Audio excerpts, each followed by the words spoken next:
آپ کے چچا کی بیٹی ہے، آپ نے اسے نکاح کیا، نکاح کر کے چل پڑے، مصر میں پہنچے۔ بڑا ظالم بادشاہ وہاں رہتا تھا، جس کا کام یہ تھا میاں بیوی کو جب دیکھتا، جس کی بیوی اسے پسند آتی اسے اپنے پاس رکھ لیتا اور اس کے شوہر کو قتل کروا دیتا۔ ابراہیم علیہ السلام آپ کی زوجہ حضرت سارہ وہاں پر پہنچے۔ اس ظالم بادشاہ کے سپاہیوں نے خبر دی کہ ایک جوڑا آیا ہے، انتہائی حسین و جمیل ہے۔ اس ظالم بادشاہ نے حضرت سارہ کو بلایا اور مختصر کر رہا ہوں، حضرت سارہ کی طرف اپنی بری نگاہ سے جب ہاتھ بڑھایا نا تو اس کا ہاتھ ادھر ہی خشک ہو گیا۔ یہ حضرت سارہ کی کرامت سمجھ لیا، ہاتھ ادھر خشک ہو گیا، یعنی اسے فالج ہو گیا۔ یہ بڑی بری بیماری ہے فالج، اللہ معاف فرمائے، مسلمانوں کو بچائے اس بیماری سے، ہر انسان کو بچائے اس بیماری سے۔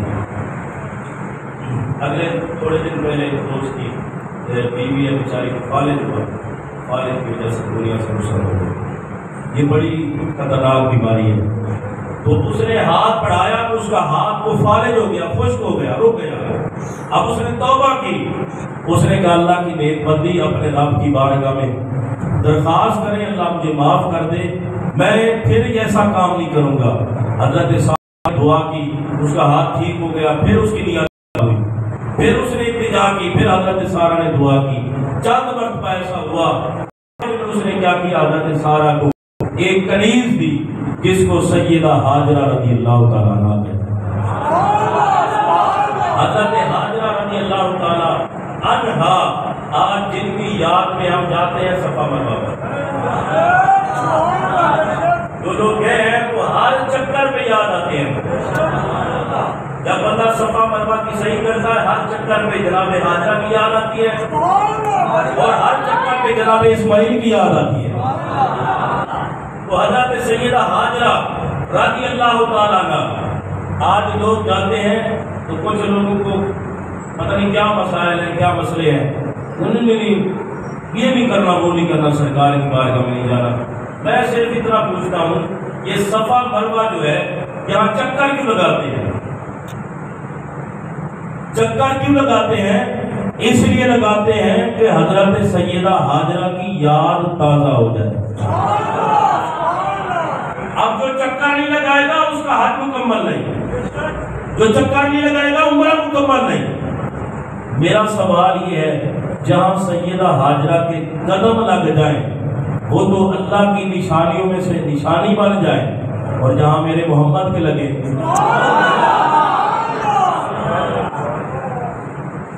اور جن کے قدم محمد کے سینے تک آئے،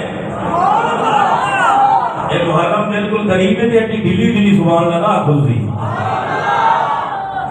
بھائی، جہاں سیدہ ہاجرہ کے قدم لگ جائے وہ اللہ کی نشانیوں میں سے نشانی، اور اللہ قرآن میں کہتا ہے ان الصفا والمروہ من شعائر اللہ۔ یہ صفا مروہ کو عام نہ سمجھنا، یہ نہ دیکھنا کہ یہ پہاڑیاں ہیں، یہاں پر یہ صرف پہاڑیوں کا موسم، نہ نہ نہ نہ نہ نہ، یہ صرف پہاڑیاں نہیں، یا اللہ کو کیا ہے فرمایا یہاں پر میری پیاری بندی نے چکر لگائے تھے، میں نے اپنی قدرت کی نشانیاں بنا دیا، اور قیامت تک جو حاجی آتا رہے گا صفا مروا کے چکر لگاتا رہے گا۔ میرا سوال یہ ہے جہاں ہاجرہ کے قدم لگے وہ اللہ کی بارگاہ میں اتنا مقبول ہو جاتے ہیں تو وہ پتھر کتنا مقبول ہوگا جسے حضرت ابراہیم کے قدم نصیب ہو۔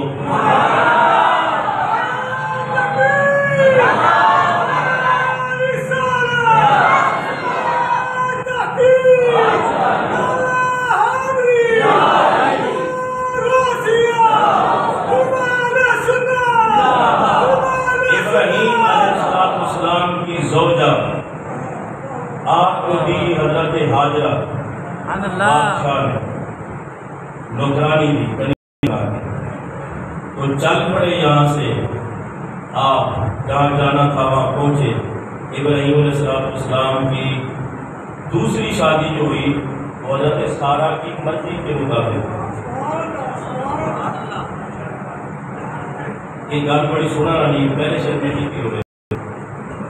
آج ہمیں یہ تو شوق ہے کہ شادی کرنی ہے دوسری، لیکن یاد رکھیں اگر مرضی ہوگی تو اس میں جاتا بندے کا کچھ نہیں. بے شک پاکستان نے اس لیے قانون بنا دیا ہے کہ پہلی بیوی کی اجازت ہو دوسری ہوگی بندہ کر سکے گا.